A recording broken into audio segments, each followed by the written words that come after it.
estoy pensando que este gobierno se llamó en una de sus banderas, hablaba de la transparencia y todo eso, y hablando de transparencia, estamos en línea con Germán Emanuel, director de Transparencia y Lucha contra la Corrupción en Poder Ciudadano. Muy buenos días, Germán. Hola, ¿qué tal? ¿Cómo están? Muy bien. Mi nombre es Jorge Morquilias y me acompaña Emanuel Jauregui. ¿Qué tal?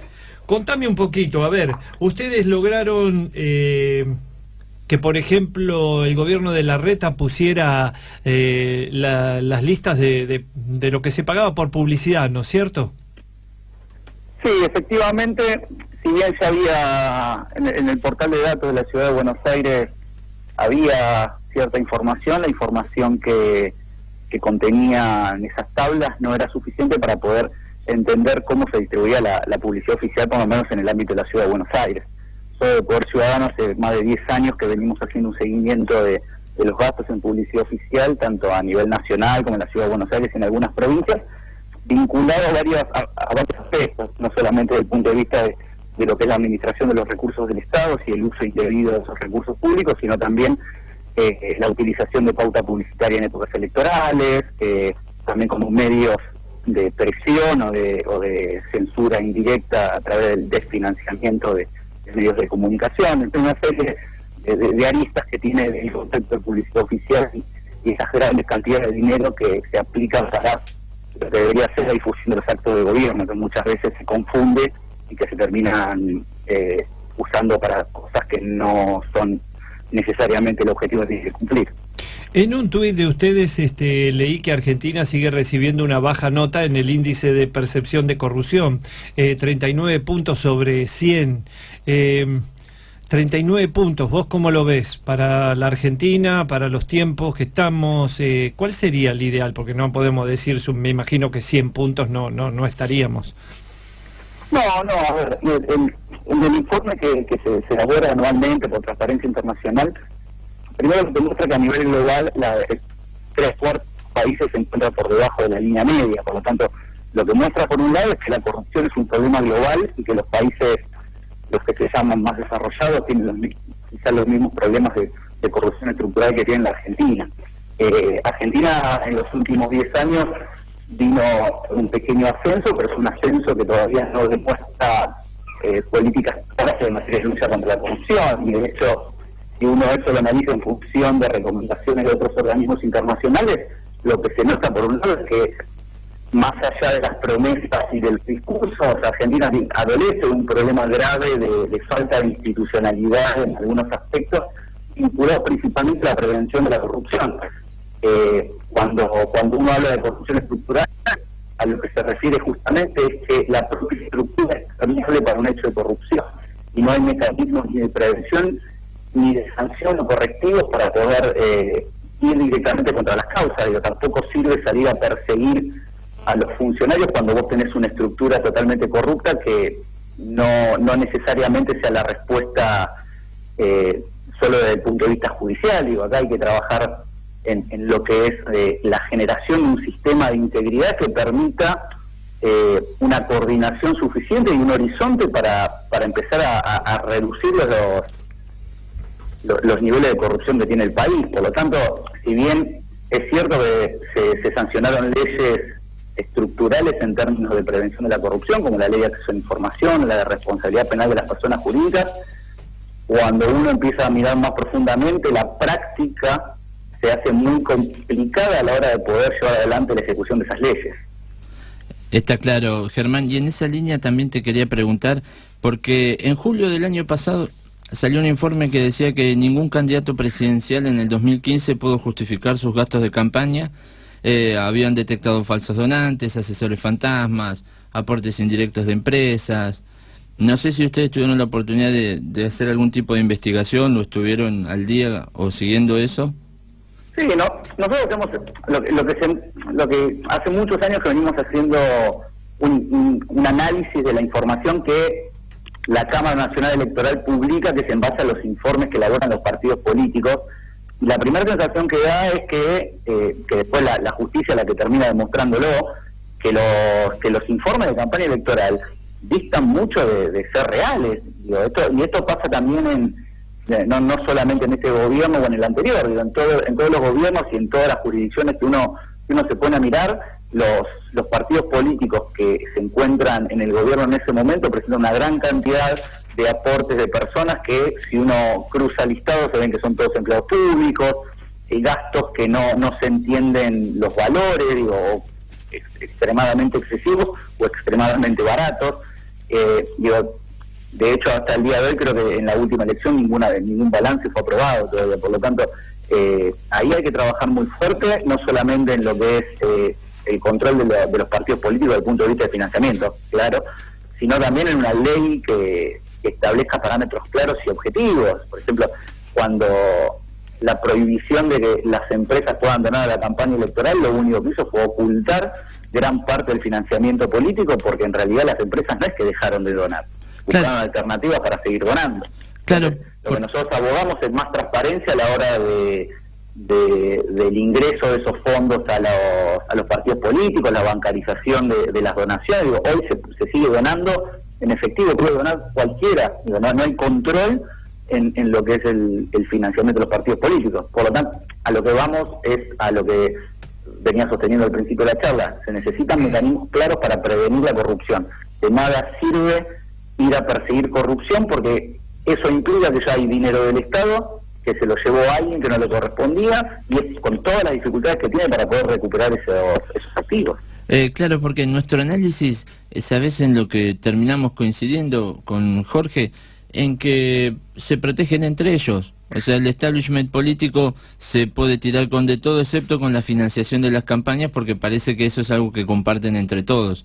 Justamente. Sí, se autoamnistían todos, que cada vez que hay luego de una campaña electoral, el Congreso autoamnistía a todos los partidos políticos y se acaba la discusión, cosa que no lo vemos bien. Digo, son ellos mismos los que deberían estar exigiendo cuentas claras. Si arrancamos ya en el financiamiento de la política sin cuentas claras, ¿qué puede esperar el ciudadano a la hora de que aquel partido político que ganó las elecciones tenga una buena administración de la cosa pública? Claro, porque mira, hoy casualmente prescribió la causa de Antonini Wilson y sin embargo pasó sin pena ni gloria. Es como que, bueno, si te he visto no me acuerdo, sigamos, va a haber muchos de estos. Ahí, digamos, ¿qué tipo de injerencia real pueden tener ustedes en la asociación que vos presidís?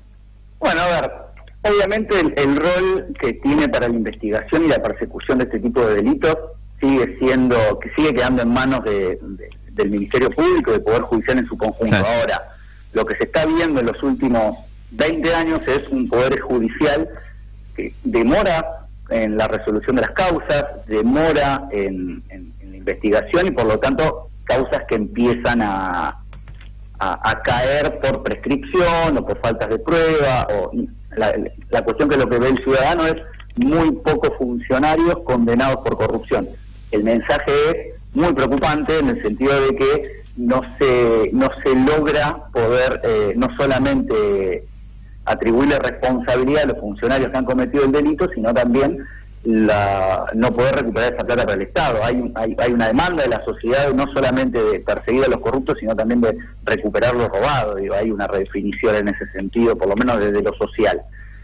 Obviamente la justicia tiene que poner su cuota de compromiso para esto. Digo, han habido muchos casos donde el Poder Judicial queda bajo sospecha por la resolución de los casos. Digo, hay muchos casos que resuenan en los medios de comunicación, y de nuestro lado lo que nosotros estamos intentando hacer, que me parece que es una de las discusiones que se tiene que dar de modo profundo, la participación de las organizaciones o de la sociedad en los casos de corrupción.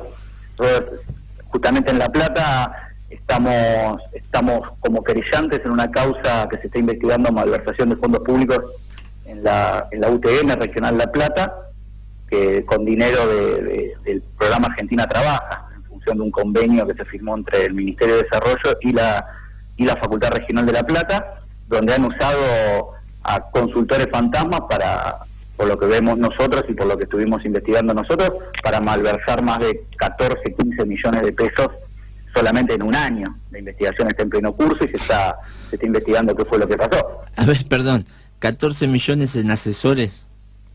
En consultores, una especie de becarios para a llevar adelante las actividades que se habían pautado. De las 250 personas que se usaron, nosotros visitamos a 100 que nunca habían trabajado, de hecho se habían enterado por nosotros que figuraban como becarios, y de las cuales más de 35 personas se presentaron como parte querellante en la causa. Es obsceno el dato, ¿no? La verdad que es preocupante porque esto lo que estamos mirando es un pequeño porcentaje de un universo de más de 15 convenios solamente con el Ministerio de Desarrollo entre 2010 y 2015. Claro, Entonces, yo lo pongo un poquito más arriba y volvemos. El tema es la corrupción en la política y cuando se dice que está enquistada, porque al gobierno anterior se le achacaba que a través de, por ejemplo, en la Universidad de San Martín se hacían películas cuando en realidad se tenía que hacer por el Ministerio de Cultura, que tenía más control. Y este gobierno, ahora vos me decís que por la UTN se están yendo fondos, es decir, es transversal a los partidos políticos. Esta causa también es entre el 2010 y el 2015. Es de la gestión anterior. Pero digo, hoy tenemos como pasa siempre al inicio de cualquier gobierno, todavía la corrupción no se detecta. Y hay un tema que a nosotros nos preocupa, que tiene que ver con lo que la sociedad reconoce y asimila como corrupción. Digo, el vecino, el ciudadano entendió la corrupción viendo una persona tirando bolsos en un convento, digo, más gráfico que eso era imposible, y hoy estamos en discusiones donde la complejidad hace que tampoco uno pueda ver si efectivamente hay corrupción o no. Estamos hablando de situaciones de conflicto de interés, es abismal la cantidad de funcionarios que vienen del sector privado al público en esta última gestión. La charla que dio en el Congreso Caputo hablando de yo no soy testaferro, soy tenedor de un tercero, digo, todas esas discusiones claro, que son complejas, que las podemos entender nosotros que trabajamos de esto, al ciudadano se le escapa. Entonces, si tenemos un poder judicial opaco, un poder judicial que no avanza, un Estado que los organismos encargados de prevenir y luchar contra la corrupción solo se preocupan en lo que pasó en la gestión anterior y no se están preocupando de esta gestión. Uno compara las resoluciones de la Oficina Anticorrupción y tenemos del 2015 para atrás se presentan como querellantes, del 2015 para adelante son resoluciones como salió la de Triaca el otro día, que desde el punto de vista de lo que uno espera como un organismo de aplicación de la ley de ética, estamos como muy atrasados. claro. Ahí también son los organismos los que tienen que encargarse de mirar para atrás, obviamente, pero también mirar para adelante, porque si no lo único que hacemos es seguir mirando para atrás, seguir mirando para atrás, y el próximo gobierno va a tener que mirar lo que hizo este gobierno, y así es como se enquista la corrupción y no se puede zafar, para decirlo en criollo. Además, pareciera que se minimiza tanto la discusión, porque vos recién dijiste como ejemplo los bolsos que revolearon por arriba de un muro. Sin embargo, la discusión política o mediática terminó en sí, pero Cristina no sabía. Y ahí se terminó la discusión, ahí se terminó el análisis de cómo una persona pudo manejar 8 millones de dólares. Digo, se terminó. Eso es culpa, mediatización, sigamos, la rosca diaria hizo que se siga, y así todos los días tenemos una rosca distinta que la parte política y los medios la tergiversan. Lo cual, a ver, yo no voy a defender, pero digo, tampoco está mal, digo, es parte de su propio juego. Pero ahí es donde caigo a la justicia. La justicia es quien debería no mediatizar ni politizar estos temas. Efectivamente, en realidad somos todos. Digo, siempre uno mira y compara en otros países y lo primero que se hace cuando se habla de corrupción es ponerlo desde el punto de vista político. Entonces, aquel partido político es corrupto, yo no, la derecha es corrupta, la izquierda no, la izquierda es corrupta, la derecha no. Es una discusión en donde nosotros, las organizaciones sociales, la sociedad en general, como también creo que acá el periodismo tiene un rol muy importante, es un lugar donde nos tenemos que correr. Digo, no se puede admitir la corrupción, sea un peso, sea 1.000 millones de pesos. Digo, de esa forma vamos a poder empezar a condenar tanto la corrupción desde el punto de vista judicial como desde el punto de vista social. Lo que termina pasando es que la discusión termina siendo política y la gente se desentiende, porque es una cuestión entre políticos. Sí. Eso no debe pasar. Digo, acá, si el gobierno anterior malversó fondos públicos, si este gobierno malversó fondos públicos, la discusión no puede ser política. Son nuestros representantes que no están haciendo lo que tienen que hacer, le están robando al Estado, que somos todos. Esa es la discusión. Lo que pasa es que uno ve las causas judiciales y llamativamente avanzan o desaceleran en función de los años electorales. Entonces ahí tenemos una grave situación en donde es producto también del manejo que hubo con el Poder Judicial y los intentos de los gobiernos de intentar introducir al sector político dentro del Poder Judicial, la cantidad de reformas que hubo el Consejo de la Magistratura, todo el sistema de selección de jueces y de remoción de jueces. Por eso cuando nosotros decimos que hay que pensar políticas anticorrupción en una órbita sistémica, donde uno no puede pensar qué va a hacer la oficina anticorrupción, qué va a hacer la oficina anticorrupción. Se te corta ahí. No sé si te corriste porque se cortó lo último, se entrecorta. ¿Me escuchan? A ver. Hola. Hola. Germán. Hola. Ahí. Te hago... Germán. No te escucho. ¿Podés correrte un poquito? ¿Me escucha? Ahora sí. A ver, ¿vos me escuchás bien a mí? Yo sí. Te hago esta última por las dudas que viste que las comunicaciones no duran mucho. Esto mismo, lo que más me preocupa es la justicia, que no debería entrar en los temas políticos, ¿no? Y hace poco hubo una causa donde se pedía el origen de los fondos del Instituto Patria, el de Cristina, y Zanini le ganó la pulseada a la justicia en no tener que revelar el origen, ¿no es cierto? Y había aportes como de 65.000. Ahora, ¿quién controla este gobierno? Ahora vamos al 19, entonces si de pronto un político le gana una pulseada a la justicia que le dice, señor, muéstreme los orígenes de los fondos, eso no sucedió, ya queda como antecedente en contra. La gente no tiene entonces cómo buscar en esas cuentas tremendas saber quiénes son los que ponen y de dónde viene. El Poder Judicial control y acción no persecución de las personas, sino persecución del delito. Claro, sí, pero no te escuché bien todo esto que dijiste porque se entrecortaba. El tema es, no vamos a las personas, doy ese ejemplo porque era una noticia de hace poquito, pero lo quiero quiero a alguien que controle a la política, al que esté de turno, no importa. El tema que venimos, dentro de poco tenemos el año que viene una elección. A ver si el sistema tiene que estar diseñado para que el principio de independencia de los poderes significa que no es que cada poder del Estado va a hacer lo que quiere, sino que es un sistema de contrapeso. Cada poder controla otro poder. El Poder Judicial tiene que estar controlado por el Congreso y el Poder Ejecutivo de su voz. El Poder Judicial tiene que controlar los otros dos poderes del Estado y es controlado por los otros dos poderes. Ahí en ese trabajo vos tenés un montón de organismos que se encargan de controlar tanto la gestión del Estado como la responsabilidad de los funcionarios. Le hace la Sindicatura General de la Nación, la Auditoría General de la Nación, las provincias, el Tribunal de Cuentas. Si ninguno de esos organismos funciona, es muy difícil poder llevar adelante no solamente la prevención de la corrupción, sino también empezar a detectar dónde está la corrupción. Lo primero que se hace para poder instalar la corrupción como un fenómeno estructural es degradar ese tipo de organismos. Acuérdense lo que era la Sindicatura General de la Nación. Hoy la Sindicatura no publica sus informes. La Auditoría General de la Nación hace todo un trabajo que después, no sé si se acuerdan, cuando 2 meses antes, 3 meses antes de que haya sido la catástrofe de Once, el informe de auditoría casi era una especie de análisis futuro de lo que iba a pasar si no se tomaban medidas. No hubo un solo fiscal de turno que haya tomado los informes y se haya podido poner a investigar. Entonces, ese tipo de situaciones son las que funcionan muy bien. Esos Hola. En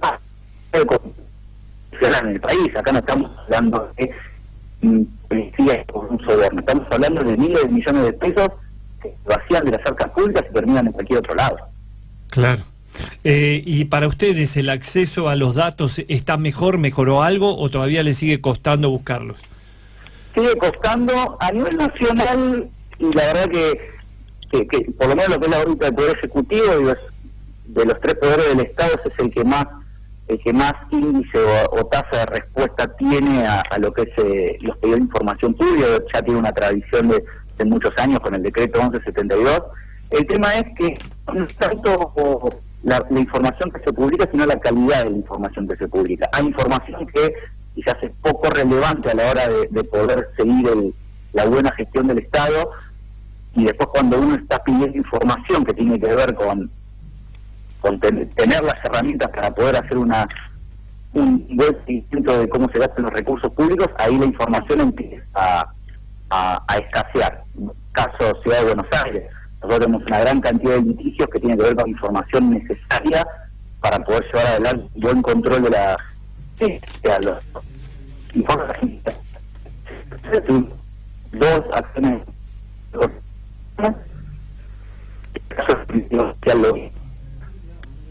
se corta. Estamos pidiendo ahora constataciones directas. Ahora, cuando uno entra al portal,